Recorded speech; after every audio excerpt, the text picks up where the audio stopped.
ang mga kurakot ang dapat kasuhan.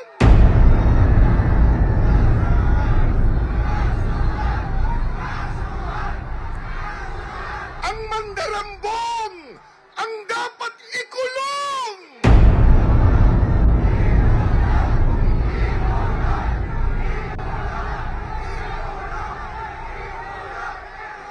Magandang gabi po sa lahat ng ating mga kababayan. Narinig ko sumisigaw kanina ng We Are One. Sigaw nga, We Are One! We Are One!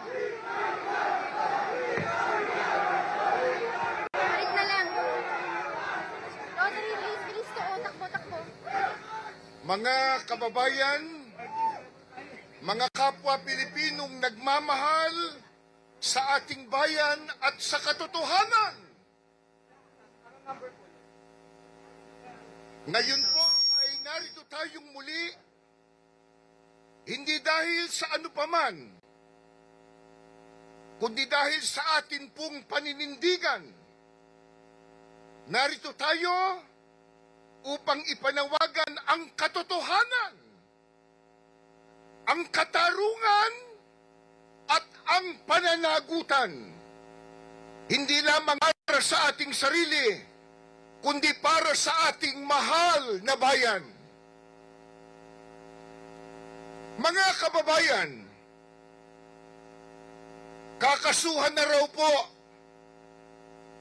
ng Ombudsman Remulla si Senador Rodante Marcoleta.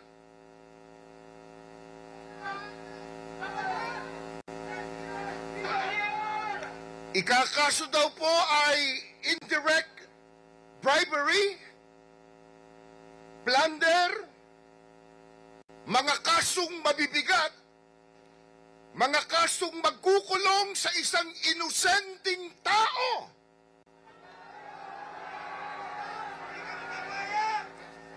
Payag ba tayo doon, mga kababayan? Hindi! Hindi! Hindi!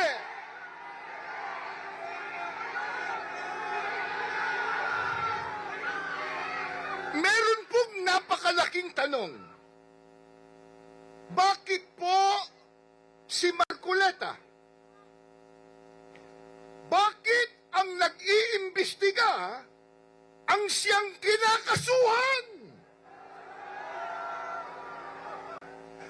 Bakit ang naglalantad ng katotohanan ang siya nilang pinag-iinitan? Hindi po ba't ang COMELEC mismo ang nag-absuelto kay Marcoleta sa isyung ito? Hindi po ba pinatunayan na ng COMELEC na walang nilabag na batas si Marcoleta at sa natanggap niyang pinansyal na tulong mula sa mga pribadong individual? Kung ang pagtanggap ng campaign funds ay basihan ng plunder, bakit si Marcoleta lang?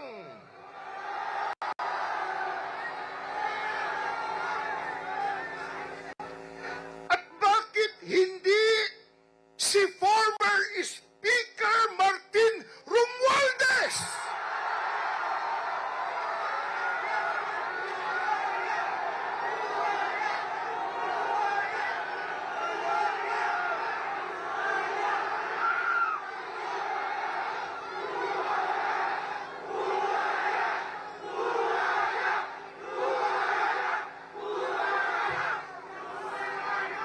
Bakit hindi siya ang kasuhan ng plunder? Yayamang tila umamin na siya nang siya ay lumabas sa isang video at nagdawit pa sa ehekutibo sa naganap na napaka-anomalyang flood control projects. Tila inamin na niya.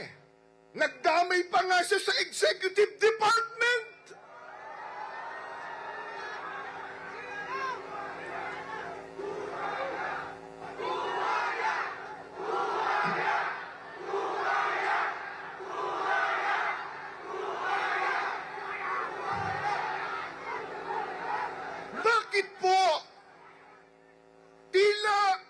bailable ang naging kaso niya.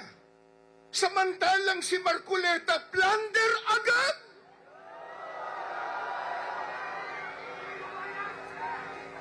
Mga kababayan, bakit hindi kasuhan ang ibang mga politikong sangkot sa pandarambong sa pondo ng DPWH?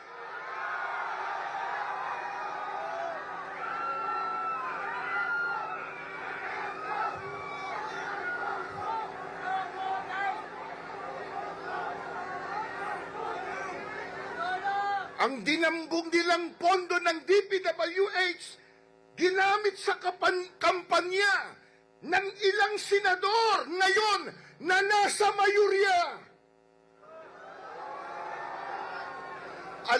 Alam nila kung sino sila, kaya takot na sila po ay maimbestigahan.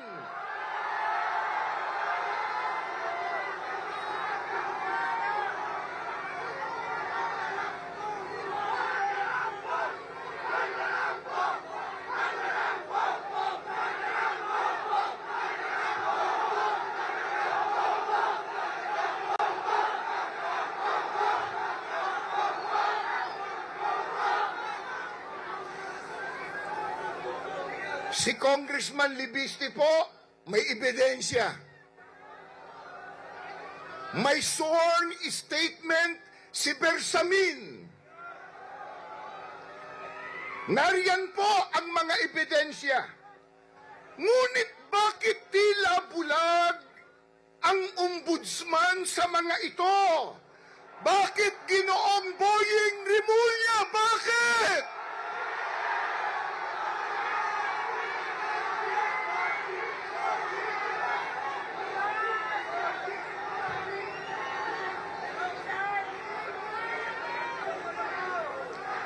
Kaya mga kaibigan at mga kababayan, simple lang ang ating tanong. Bakit si Marcoleta?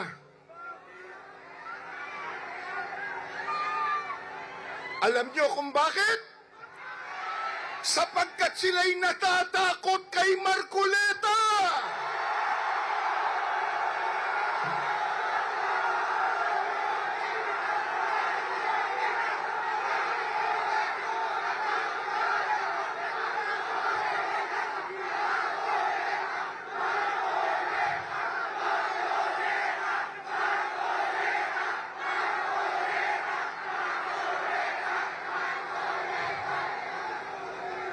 Natatakot po sila na igiit ni Marcoleta ang imbestigasyon sa pinakamalaking nakawan sa kasaysayan ng ating bansa, ang flood control scandal.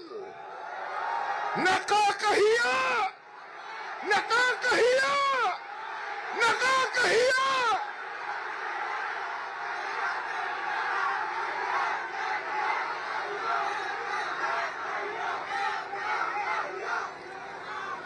Ayaw po nilang lumabas ang katotohanan.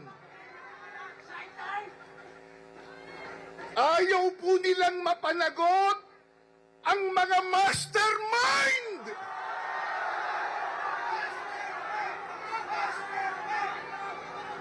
Kaya gagamitin po nila ang kapangyarihan ng ombudsman. Gagamitin po ang sandigang bayan upang takutin, upang patahimikin, upang buksain ang sinumang magsisilbing hadlang sa kanilang kabuktutan. Napakasama! Napakasama! Napakasama!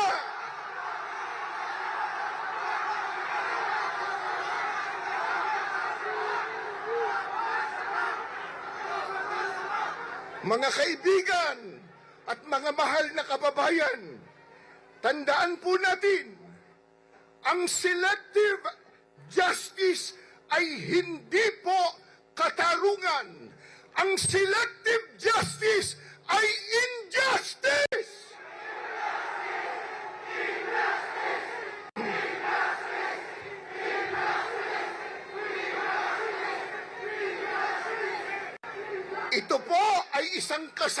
kasangkapan sa pananakot upang pagtakpan nila ang katotohanan. Papayag ba tayo?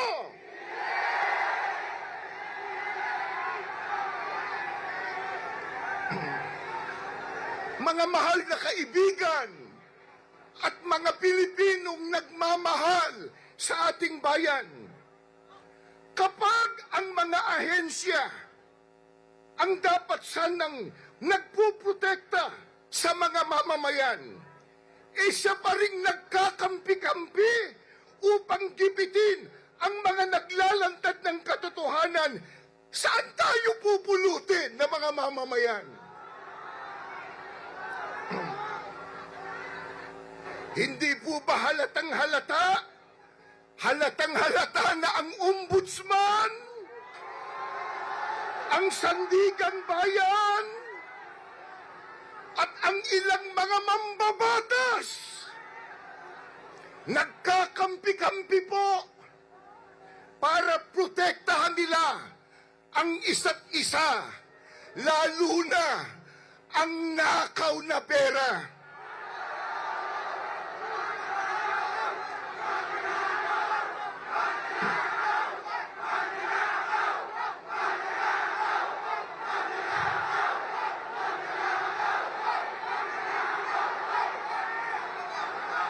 Hindi lamang po nagkakampi-kampi para protektahan ang isa't isa upang hindi po matukoy ang utak ng korupsyon.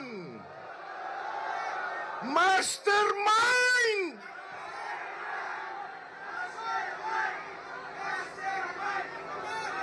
Mga kaibigan, mga Pilipinong nagmamahal sa ating bayan, ito mismo ang dahilan kung bakit tayo narito ngayon.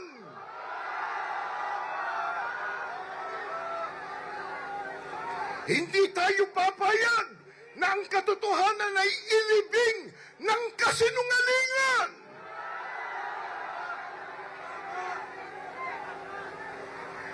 Hindi tayo papayag na ang katarungan ay sikilin ng mga nasa kapangyarihan.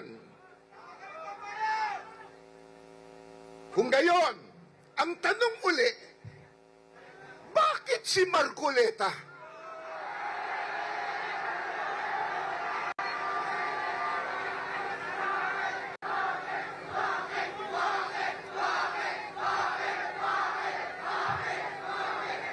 May karugtong yun eh.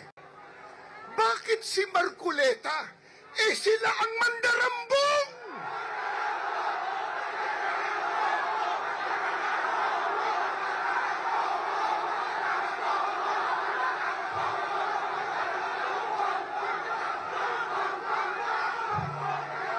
Kaya si Marcoleta, si Senador Marcoleta, dapat ipagsanggalang ang mga kurakot ang dapat kasuhan.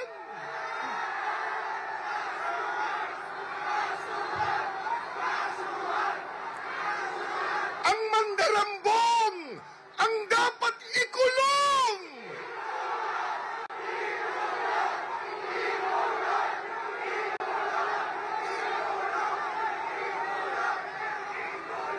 Kaya mga kababayan at mga Pilipinong nagmamahal sa ating bayan, ang panawagan nating lahat ay napakalinaw. Ilantad ang katotohanan, panagutin ang mga mastermind sa korupsyon, hindi ang naglalantad. Pairalin po natin ang hustisya.